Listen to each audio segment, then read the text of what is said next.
In today's video, I'm going to teach you how to send Outlook emails as attachments.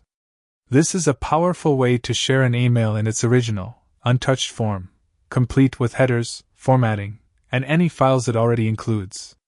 It's perfect when you need to forward a full message thread, send something to a support team, or keep a detailed record without copying and pasting. Start by opening the email you want to attach. Make sure you're viewing the correct message in the reading pane or in its own window so you don't accidentally forward the wrong one. Next, look for the forward options. Depending on whether you're using Outlook on Windows, Mac, or the web, you'll find it in slightly different spots. Look for the three-dot menu near the top of your message. Inside it, you should see Forward as Attachment.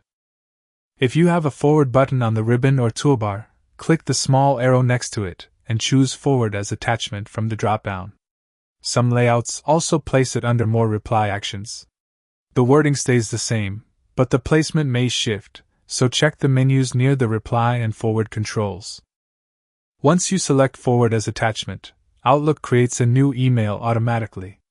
You'll see the original message added as a file, usually in .ml or .message, right under the subject line. This attached file keeps the email exactly as it was received, including timestamps, sender details, and any original attachments. Now add your recipient in the To field, give the email a clear subject, and type a short note explaining why you're forwarding the message.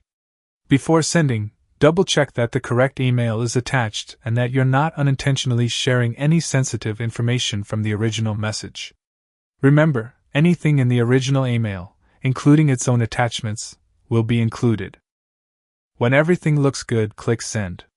The recipient will get your new message with the original email attached and ready to open. That's all for today's video.